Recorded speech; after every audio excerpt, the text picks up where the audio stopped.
Hello friends, welcome to Prince Electrical academy.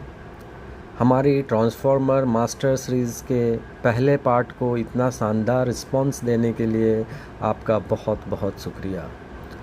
आज हम आगे बढ़ रहे हैं इसके पार्ट 2 की तरफ, और आज का हमारा टॉपिक बेहद प्रैक्टिकल है, जो कि है ट्रांसफॉर्मर प्रिवेंटिव मेंटेनेंस और इसकी इंस्पेक्शन चेकलिस्ट।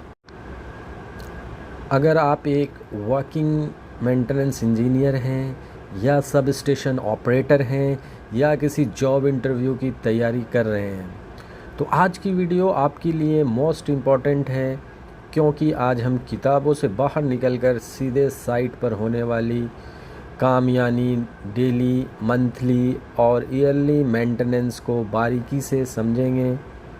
तो चलिए वीडियो को शुरू करते हैं।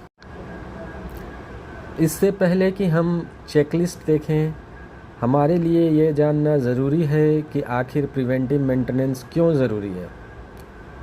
देखिए, ट्रांसफॉर्मर एक बहुत ही कॉस्टली और क्रिटिकल एसेट होता है। अगर इसमें कोई बड़ा ब्रेकडाउन हो जाए तो पूरी इंडस्ट्री या पूरा शहर की बिजली गुल हो सकती है। प्रिवेंटिव मेंटेनेंस का मतलब होता है बीमारी आने से पहले उसका इलाज करना। इसके ज़रिए हम ट्रांसफॉर्मर के इंटरनल छोटे छोटे फॉल्ट्स को पहले ही फाइंड आउट कर लेते हैं, जिससे कि ट्रांसफार्मर की लाइफ बढ़ती है, अनचाहे ब्रेकडाउन रुकते हैं और प्लांट की रिलायबिलिटी भी बनी रहती है। आइए सबसे पहले बात करते हैं डेली इंस्पेक्शन चेकलिस्ट की, यानी वो चीज़ें जो एक ऑपरेटर या इंजीनियर को हर दिन बिना चूके राउंड ऑफ के टाइम चेक करनी होती है। तो सबसे पहले लोड करंट एंड टेम्परेचर। सबसे पहले पैनल पर जाकर यह देखना है कि ट्रांसफॉर्मर अपने रेटेड लोड से ज़्यादा पर तो काम नहीं कर रहा और उसका oil and winding temperature normal limit में है या नहीं। Second is oil level. Conservator tank पर लगे मैग्नेटिक ऑयल गेज को देखने की तेल का लेवल आधा है या उससे ऊपर होना चाहिए। Third one is silica gel colour. Breather में लगे सिलिका जेल का रंग चेक करना, अगर यह नीला है तो सब ठीक है। और फिर humming sound and leakage. Transformer के पास जाकर उसकी आवाज़ सुनना, अगर कोई एबनॉर्मल वाइब्रेशन या बहुत तेज़ हमिंग साउंड आ रही है तो कोर लूज हो सकता है। साथ ही चारों तरफ विजुअल इंस्पेक्शन करना कि कहीं से कोई ऑयल लीक तो नहीं हो रहा। अब आते हैं मंथली इंस्पेक्शन चेकलिस्ट पर, जो महीने में एक बार डिटेल में की जाती है। तो सबसे पहले oil level under bushing. Bushing के नीचे का ऑयल लेवल चेक करना बहुत ज़रूरी है, ताकि फ्लैश ओवर का ख़तरा ना हो। Second one is marshalling box. Transformer के साइड में जो कंट्रोल पैनल बॉक्स होता है, जिसे हम मार्शलिंग बॉक्स कहते हैं, उसे खोलकर उसकी सफाई की जाती है। वहाँ लगे स्पेस हीटर को चेक किया जाता है कि वो सही से काम कर रहा है या नहीं, ताकि बारिश या ठंड के मौसम में नमी जमा ना हो। And last one is breather oil cup. Breather के सबसे नीचे एक छोटा सा ऑयल कप होता है। इसमें तेल का लेवल चेक करना होता है, क्योंकि जब ट्रांसफार्मर सांस लेता है तो हवा की धूल मिट्टी इसी तेल में चिपक कर रुक जाती है। अब बात करते हैं क्वार्टरली और हाफ ईयरली मेंटेनेंस की। 3 महीने में एक बार हमें बुचोल्स रिले का ऑपरेशन मैनुअली टेस्ट करना चाहिए। इसके टेस्ट कॉक के ज़रिए एयर इंजेक्ट करके चेक किया जाता है कि अलार्म और ट्रिप सर्किट सही से काम कर रहा है या नहीं। साथ ही बुशिंग पर कोई क्रैक या कार्बन तो नहीं जमा है या देखा जाता है।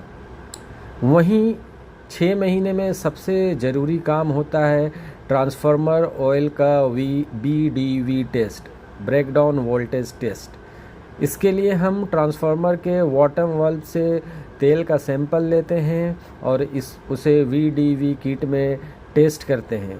अगर BDV वैल्यू 30 किलो वोल्ट या उससे कम आ रही है तो इसका मतलब तेल को तुरंत फिल्ट्रेशन की ज़रूरत है। साथ ही तेल में नमी यानी PPM भी मापा जाता है। अब बात करते हैं ईयरली मेंटेनेंस की। साल में एक बार लिया जाता है मेजर शटडाउन, जिसे हम ईयरली प्रिवेंटिव मेंटेनेंस कहते हैं। इसमें ट्रांसफार्मर को पूरी तरह से डी एनर्जाइज करके काम किया जाता है। WTI and OTI calibration, winding और ऑयल टेम्परेचर इंडिकेटर्स को कैलिब्रेट किया जाता है ताकि वो कंट्रोल रूम में बिल्कुल सही टेम्परेचर दिखाए। IR insulation resistant test, megger की मदद से वाइंडिंग टू वाइंडिंग और वाइंडिंग टू अर्थ का इंसुलेशन रेसिस्टेंस मेजर किया जाता है। गैस किट्स एंड वाल्व्स, जहाँ भी माइनर ऑयल लीकेज दिख रहा था वहाँ के गैस किट और रबर रिंग्स को बदला जाता है। अर्थ रेसिस्टेंट टेस्ट, ट्रांसफार्मर के न्यूट्रल अर्थिंग और बॉडी अर्थिंग के अर्थ पिट का रेजिस्टेंस चेक किया जाता है, जो कि 1 ओम से कम होना चाहिए। चलिए मेंटेनेंस का एक सबसे कॉमन लेकिन ज़रूरी पॉइंट अलग से समझ लेते हैं। Silica gel maintenance. नया या फ्रेश सिलिका जेल हमेशा डीप ब्लू रंग का होता है। जैसे जैसे ट्रांसफार्मर ब्रीदिंग करता है या हवा की नमी को सोखता जाता है और इसका रंग बदलकर पिंक या हल्का सफ़ेद होने लगता है। जब यह पूरी तरह से पिंक हो जाए तो समझ जाइए कि इसकी नमी सोखने की कैपेसिटी ख़त्म हो चुकी है। अब या तो आप इसे नया बदल दें या फिर इसे निकाल कर धूप में या ओवन में 100 डिग्री C से 150 डिग्री C तक गर्म करें। गर्म होने के बाद यह दोबारा नीला हो जाएगा और रीयूज़ के लिए तैयार हो जाएगा। चलिए अब नज़र डालते हैं हमारे मेंटेनेंस शेड्यूल मैट्रिक्स पर, जिसे हम 4 अलग अलग टाइम इंटरवल्स में बांटा है। सबसे पहले आता है हमारा डेली मेंटेनेंस। इसके अंडर हम केवल विजुअल इंस्पेक्शन यानी आँखों से देखकर जांच करते हैं। इसमें मेनली मैग्नेटिक ऑयल गेज की रीडिंग, सिलिका जेल ब्रीदर का रंग और ट्रांसफार्मर का लोडिंग पैटर्न चेक करते हैं।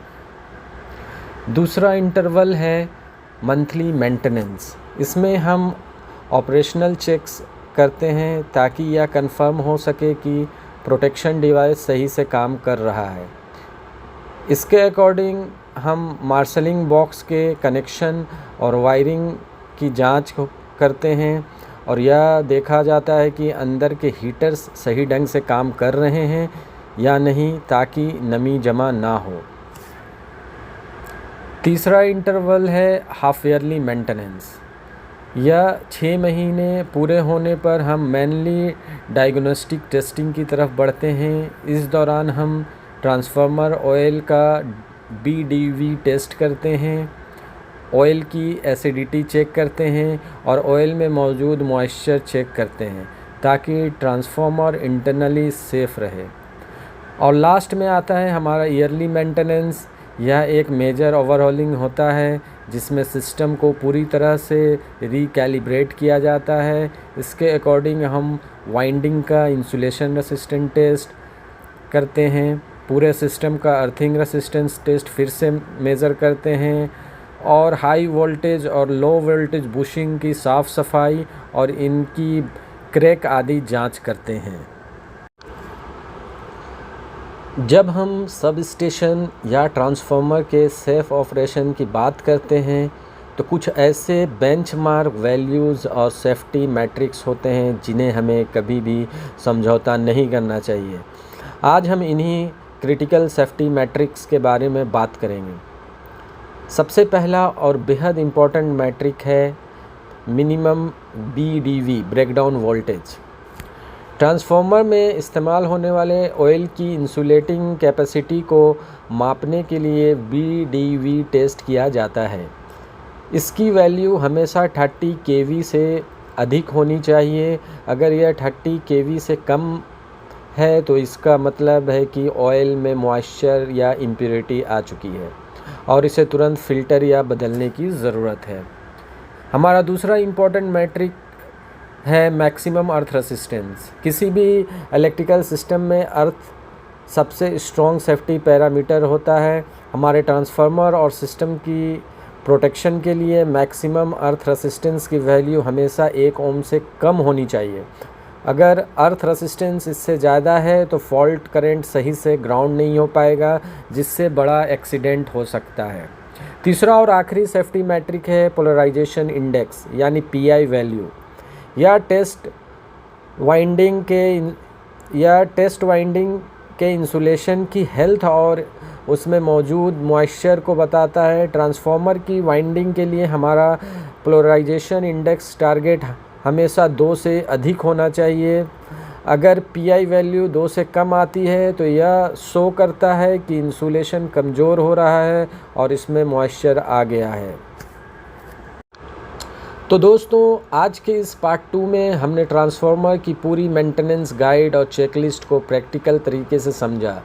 इसे फॉलो करके आप किसी भी सब स्टेशन में ट्रांसफार्मर की लाइफ को सालों साल बढ़ा सकते हैं। इस सीरीज़ के अगले भाग यानी पार्ट 3 में हम ट्रांसफार्मर की सबसे टेक्निकल और डिमांडिंग हिस्से पर बात करेंगे, ट्रांसफार्मर टेस्टिंग। इसमें हम कवर करेंगे IR testing, winding resistance test, TTR, VDV, PI और 10 डेल्टा टेस्ट। वह वीडियो बहुत ही स्पेशल होने वाला है। अगर आज की वीडियो अच्छी लगी तो प्रिंस इलेक्ट्रिकल एकेडमी को अभी सब्सक्राइब करें, लाइक करें और अपने इलेक्ट्रिकल दोस्तों के साथ शेयर करें। मिलते हैं अगले पार्ट में, तब तक के लिए thank you so much, keep learning.